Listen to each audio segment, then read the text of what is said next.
Hi hello నమస్తే welcome to my channel. నువ్వు ఉంటే నా చేతగా సీరియల్ నిజంగానే ఈసారి మాత్రం చాలా అంటే చాలా ఇంట్రెస్టింగ్గా ఉంటుందండి.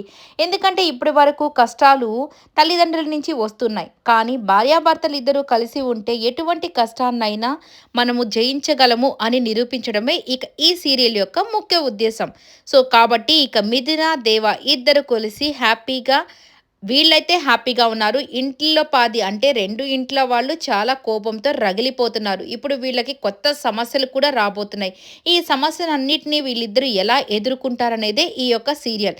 సరే, ఈరోజు అసలు ఏమైందో చూసేద్దాం. ఇక వీళ్ళిద్దరూ కలిసి మాట్లాడుకుంటూ ఒకరిని ఒకరు ఇష్టపడుతూ ప్రేమగా మాట్లాడుకున్న టైంకి అక్కడికి ఒక దేవత లాంటి ఆవిడైతే వచ్చేస్తున్నారు. ఆవిడే ఎప్పుడు కూడా వీళ్ళకి జరగబోయేది చెప్తూ ఉంటారు కదా. సో ఇక ఆవిడొచ్చేసి, మీరు చాలా ముచ్చటగా ఉన్నారు. మీరిద్దరు కూడా చాలా ముచ్చటగా ఉన్నారు.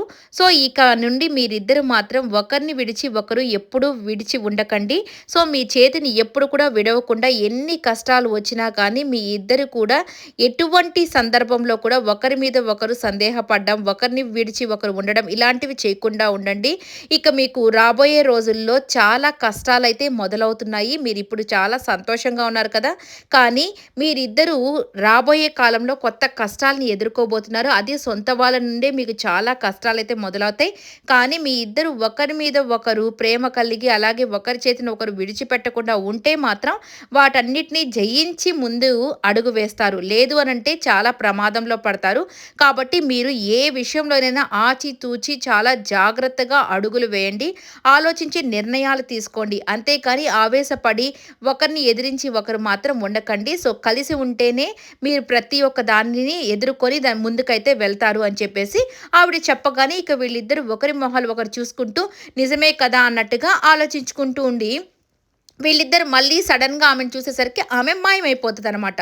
అంటే దేవుడు ఒక హెచ్చరికలాగా ఇచ్చాడనమాట. ఇప్పటి వరకు మీరు ఒకలాంటి కష్టాలు పడ్డారు. ఏందంటే మీ ఇద్దరికి మధ్య ఇప్పటి వరకు కష్టాలనేవి. కానీ ఇప్పుడు తల్లిదండ్రుల నుంచి బయట వాళ్ళ నుంచి మీకు చాలా కష్టాలు ఎదురవుతాయి. ఇక మీ ఇద్దరు కలిసి ఉంటేనే వాటన్నిటిని ఎదుర్కోగలరు అని చెప్పేసి దేవుడు వాళ్ళకొక హెచ్చరిక ఇచ్చాడనమాట.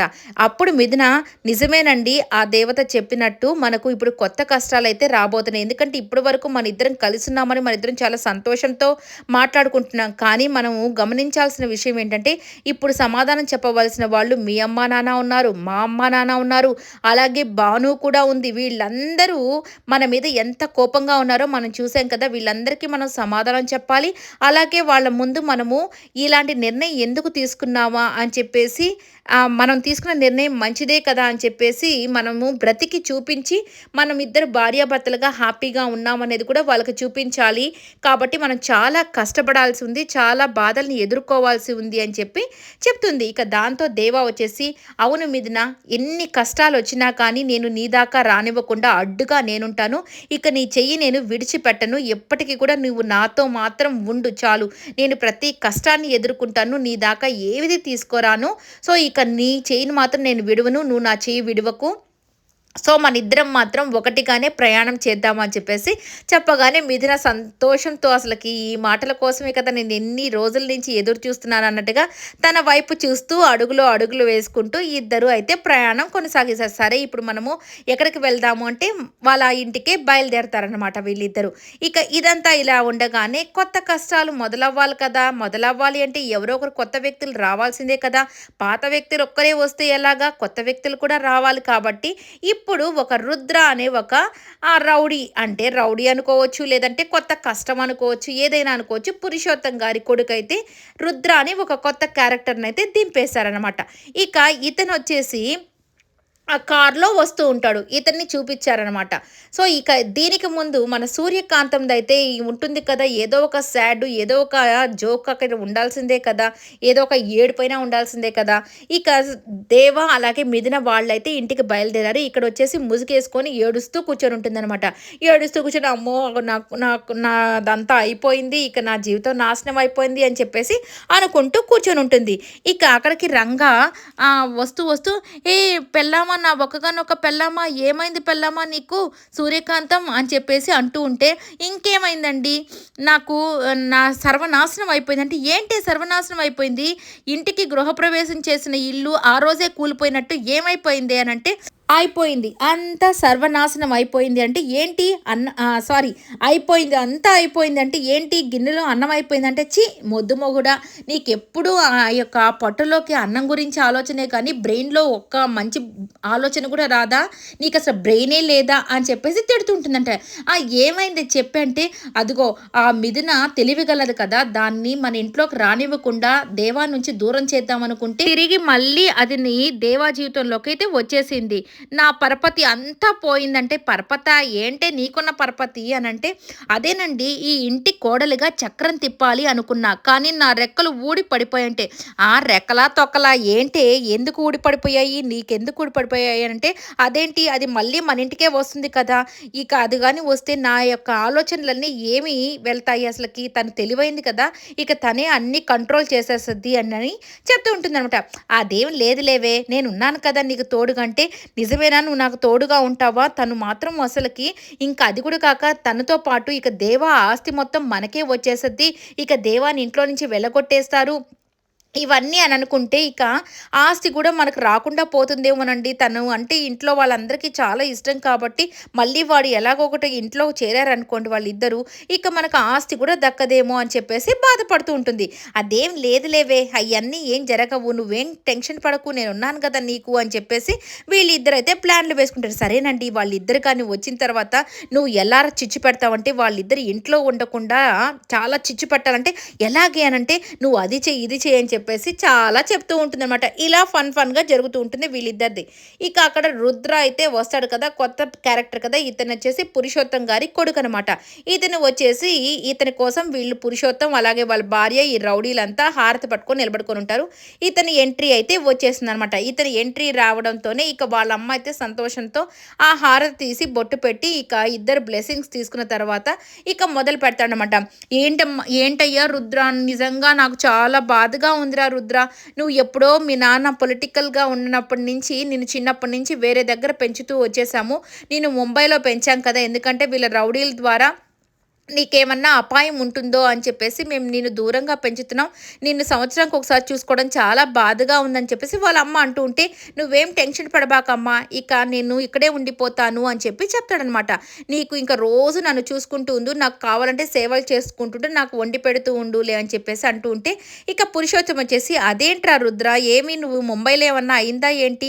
ఎందుకు ఇక్కడే ఉంటున్నావు? ఉంటానంటున్నావు" అంటే, "అదేం లేదు నాన్న. ఇక నువ్వు ఎమ్మెల్యేగా నేను నిన్ను చూడాలనుకుంటున్నాను" అని చెప్పి చెప్తాడనమాట. ఓహో! అందుకా ఎలక్షన్స్ 2026లో అసెంబ్లీ ఎలక్షన్స్ అయితే జరుగుతాయి కదా! సో, పులిపాటి పురుషోత్తం 60,000 మెజారిటీతో ఎమ్మెల్యేగా గెలిచాడనే మాటను నేను వినాలి. సో, ఇక అది అయ్యేంత వరకు నేను ఇక్కడి నుంచి కదలను. నిన్ను ఎలాగైనా గెలిపిస్తాను నాన్న. అదే నా శపథం అన్నట్టుగా చెప్తూ ఉంటాడనమాట. ఇక ఈ మాటలన్నీ చెప్పి సంతోషంగా ఉన్న టైంకి అక్కడ ఉన్నటువంటి రౌడీలు ఇది అస్సలు జరగదన్నా అని చెప్పేసి అంటారనమాట. ఇక ఈ రుద్రకి భలే కోపమొచ్చేసి, "రేయ్ ఏంట్రా నేను చేసేదే నేను అన్నది జరగదని అంటున్నావా? ఏం మాట్లాడుతున్నావురా" అంటే, అవునన్నా నిజంగా అన్న ఎమ్మెల్యే అవ్వాలన్నా 60,000 మెజారిటీతో గెలవాలన్నా అసలు ఈ యొక్క దాంట్లో ఎలక్షన్స్‌లో పోటీ చేయాలన్నా అది నీ వల్ల కాదన్నా అని చెప్తే, "రేయ్ నా వల్ల కాకపోతే ఇంకెవరి వల్ల జరుగుతదిరా" అని అంటుంటే, "అది దేవా వల్ల" అని చెప్పగానే కొద్దిగా షాక్ అవుతారనమాట. "ఏంటి దేవా వల్ల? రేయ్ అసలు నువ్వేం మాట్లాడుతున్నావో తెలుసా? నేనెవడో తెలుసా? నేను పురుషోత్తం కొడుకునిరా. నా వల్లే కాకపోతే వాడెవడురా? వాడొక వీధి రౌడీరా. సో, వాడికసలకి ఏ బ్యాక్‌గ్రౌండ్ లేదురా. వాడి వల్ల మా నాన్న గెలవడం ఏంట్రా" అని చెప్పేసి వాడిని గొంతు పట్టుకొని గట్టిగా కొట్టడం స్టార్ట్ చేశాడనమాట.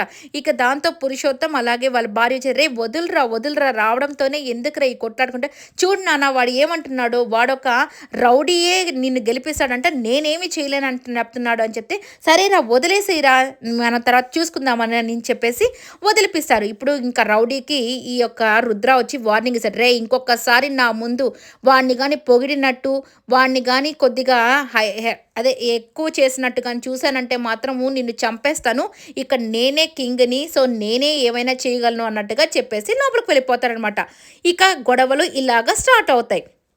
ఇక ఇదంతా పక్కన పెట్టేసి నెక్స్ట్ వచ్చేసరికి మన భాను అయితే అక్కడ పరిగెత్తుకుంటూ ఇంట్లోకి వచ్చి మందు బాటిల్ తీసుకొని ఇక తనతో నిశ్చితార్థం జరిగింది దేవాతో ఇవన్నీ గుర్తు చేసుకుంటూ ఏడుస్తూ ఆ మందు తాగబోతుంటే వాళ్ళ అమ్మగారు వచ్చేసి ఏం చేస్తున్నావు అంటే ఏంటమ్మా నేను ఎన్నిసార్లు రాజాతో మోసపోతాను చిన్నప్పటి నుంచి వాడిని నేను ఇష్టపడుతూనే ఉన్నాను కదా వాడు ఎందుకు నన్ను ఇన్నిసార్లు మోసం చేస్తున్నాడు ప్రతి ఒక్కరు ఒక్కసారి మోసపోతారు నేను ఎన్నిసార్లు మోసపోతున్నాను నేను ఇంకా బ్రతకను అని చెప్పేసి ఆ మందు తాగబోతుంటే తీసి పక్కన కొట్టి చంప మీద కొట్టి నీకేమైనా బుద్ధి ఉందా లేదా వాడు మోసం చేస్తే నువ్వు చచ్చిపోవడం ఏంటే వాళ్ళిద్దరిని వాళ్ళిద్దరిని నువ్వు వెడకొట్టి లేదంటే వాళ్ళని చంపి అప్పుడు చూపించి అంతేగాని నువ్వెందుకే బాధపడతావు అని చెప్పేసి ఈ రేణుక వచ్చేసి భానుని రెచ్చగొడుతుందనమాట. మరి ఇప్పుడు ఇక్కడి నుంచి ఒక సమస్య స్టార్ట్ అయింది, ఇక రుద్ర నుంచి ఒక సమస్య స్టార్ట్ అయింది. ఇక వీళ్ళిద్దరూ కలిసి ఇంటికి వెళ్ళేసరికి ఇక వాళ్ళ నాన్నగారి గురించి తెలిసిందే కదా, ఆవేశంలో ఆయన ఫస్ట్ మాస్టర్ చేసినట్టే ఇక మాస్టర్ డిగ్రీ తీసుకున్నట్టే ఇక ఆయన చేసి వీళ్ళిద్దరు ఎందుకు వచ్చారు ఈ ఇంటికి అని చెప్పేసి ఇక అంటే అదేంటి నాన్న మీ కళ్ళ ముందే మేమిద్దరం జీవించి చూపించాలి అని అనుకుంటున్నాము అని చెప్పేసి చెప్తాడనమాట. ఇక దాంతో ఇంకా ఊగిపోయిన మాస్టర్ అయితే నువ్వు చచ్చిపోయావని నేను పెళ్లి మండపంలోనే చెప్పాను కదా మళ్ళీ నువ్వు నా ఇంటికి ఎందుకు వచ్చావురా అయినా నువ్వు ఇక్కడే కానీ ఉంటానంటే చెప్పు నీ మాట అదైతే నా మాట ఏంటో చూడు అని చెప్పేసి అక్కడ ఉన్నటువంటి నీళ్ళన్నీ పైన పోసుకొని నా చిన్న కొడుకు ఈ రోజుతో నా దృష్టిలో చచ్చిపోయాడు అని చెప్పేసి ఆ నీళ్ళు వదిలేస్తాడు. ఇక దాంతో శారద కూడా ఇక నేను మాత్రం మీ నాన్న చెప్పిన దానికి నేను కూడా అంగీకరిస్తున్నాను నాకు చిన్న కొడుకు లేడు అని చెప్పేసి వీళ్ళిద్దరూ నీళ్ళైతే వదిలేస్తారు. ఇక దాంతో ఇంటిల్లిపాది షాక్ అయిపోయి చూస్తూ ఉంటారు. బట్ వీళ్ళిద్దరూ అక్కడే ఉండి జీవించాలనుకుంటారా మరి బయటికి వెళ్ళిపోతారా అసలు ఇక కథ ఏ విధంగా స్టార్ట్ అవుతుంది కష్టాలు ఏ విధంగా స్టార్ట్ అవుతాయి మరి వీటన్నిటిని వీళ్ళిద్దరూ ఎదుర్కొని ఎలా నిలబడతారు సో మిథున ఎలా దేవాకి సహాయం చేస్తుంది చూడాల్సి ఉంది. ఈ వీడియో నచ్చితే లైక్ చేయండి, షేర్ చేయండి, కమెంట్ చేయండి, సబ్స్క్రైబ్ చేసుకోండి.